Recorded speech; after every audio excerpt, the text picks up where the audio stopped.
सुमन बार बार balcony में आकर गली में झांक रही थी। शाम के 4 बजने को थे, लेकिन उसकी नज़रें अब भी मनोज का इंतजार कर रही थीं। सुबह जब मनोज घर से निकला था तो कितने आत्मविश्वास के साथ उसने कहा था, आधे दिन की छुट्टी लेकर लंच टाइम तक घर आ जाऊंगा। अब तो शाम हो चुकी थी, लेकिन उसका कोई अता पता नहीं था। सुमन की बेचैनी बढ़ती जा रही थी। 5 बजे तक किटी पार्टी में उसकी सभी सहेलियां पार्क में इकट्ठा हो जाएंगी, लेकिन सुमन के पास अभी तक ना उसकी साड़ी आई थी, ना ही कोई उपहार। वह सोच रही थी कैसे तैयार होगी। 2 साल हो गए थे इस शहर में रहते हुए, और हर करवा चौथ पर मनोज समय से पहले घर आ जाता था। मोगरे का गजरा, रजनीगंधा का गुलदस्ता और मीठा पान लिए हुए। लेकिन आज क्या हुआ?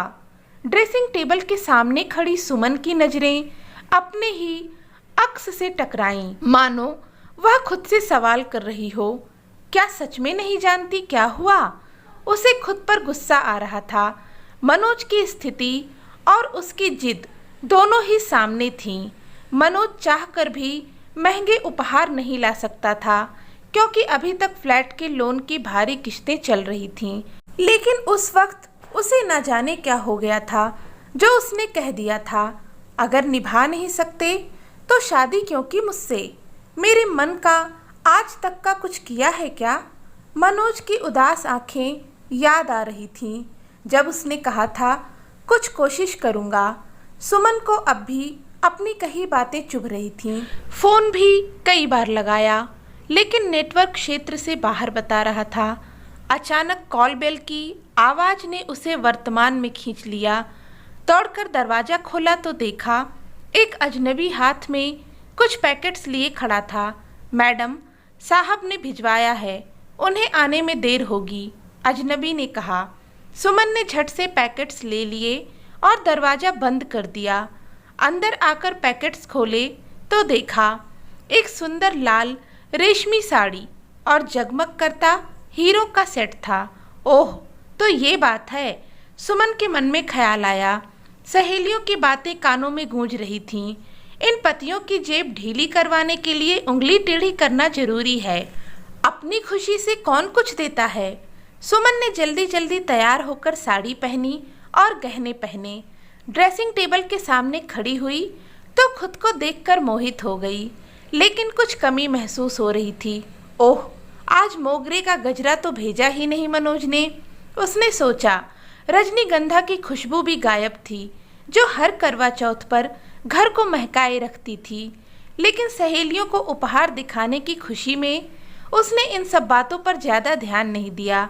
साड़ी और गहनों को लेकर वह पार्क में पहुंची, जहां उसकी सहेलियां पहले से ही इकट्ठा थीं। सभी ने उसकी साड़ी और गहनों की तारीफ की, लेकिन सुमन का मन वहां नहीं था। उसकी नज़रें बार बार मनोज को खोज रही थीं। शादी के बाद पहली बार वह अकेले करवा चौथ की पूजा कर रही थी। पूजा में उसका मन नहीं लग रहा था। उसे याद आ रहा था कैसे हर साल मनोज उसके बालों में मोगरे का गजरा सजाता था और उसके चारों ओर घूम घूम कर उसकी तैयारी में मदद करता था। वर्मा आंटी की बातें याद आ रही थीं। तुम दोनों के प्यार से जलती हैं सब। सुमन को मनोज की बेहद याद आ रही थी। महंगी साड़ी और गहनों के ऊपर मनोज का हंसमुख और जिंदा दिल व्यक्तित्व हावी हो रहा था। क्या फ़ायदा ऐसे उपहारों का, जब आपको यूं अकेला रहना पड़े? उसने खुद से पूछा। पूजा खत्म करके जब वह घर लौटी तो कदम भारी हो रहे थे। उसे यह भी चिंता हो रही थी कि मनोज ने इतने महंगे उपहार कैसे खरीदे होंगे। वह खुद को ही कोस रही थी, कितनी बचकानी जिद थी मेरी। घड़ी में देखा 8:30 बज रहे थे और मनोज का अब तक कोई अता पता नहीं था। घबराहट बढ़ती जा रही थी। इतने में कमरे में कुछ आवाज़ हुई और जानी पहचानी रजनीगंधा की महक आई। उसने पलट कर देखा, मनोज हाथ में गुलदस्ता लिए मुस्कुरा रहा था। कहाँ थे अब तक? मेरी तो जान ही निकल गई। फ़ोन भी नहीं लग रहा था। सुमन ने उसे देखते ही सवालों की बौछार कर दी। साड़ी पसंद आई और गहने? मनोज ने मुस्कुराते हुए पूछा। तुम्हारे बिना कुछ अच्छा नहीं लगा मुझे, माफ़ कर दो, कितनी बचकानी जिद थी मेरी। कहते हुए सुमन की नज़रें शर्म से झुक गईं। बहुत सुंदर लग रही हो, नकली हीरे भी बिल्कुल असली लग रहे हैं तुम पर, मनोज ने हंसते हुए कहा। क्या नकली? सुमन ने आश्चर्य से पूछा। हाँ, लेकिन तुम्हारे लिए असली तो यह है। कहते हुए मनोज ने सुमन के जूड़े में मोगरे की कलियां सजाईं। गमकता हुआ गजरा, महकता हुआ रजनीगंधा और आकाश में चमकता चांद सब मिलकर सार्थक कर रहे थे एक और करवा चौथ, जिसमें दिखावे की कोई जगह नहीं थी। था तो बस प्यार का एहसास और जन्म जन्मांतर तक साथ निभाने की ख्वाहिश।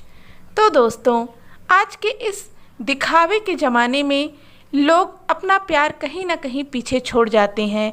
दिखावे के पीछे भागते हुए इंसान एक दूसरे को ना तो अहमियत देते हैं और ना ही रिश्तों की कदर हो पाती है। तो इस दिखावे से दूर रहिए, रिश्तों की कदर करिए और अपने प्यार को बनाए रखिए। उम्मीद करती हूँ कि आज की यह कहानी आपको पसंद आई होगी। पसंद आई हो तो प्लीज़ इसे लाइक करें, शेयर करें और चैनल को सब्सक्राइब करना ना भूलें। धन्यवाद।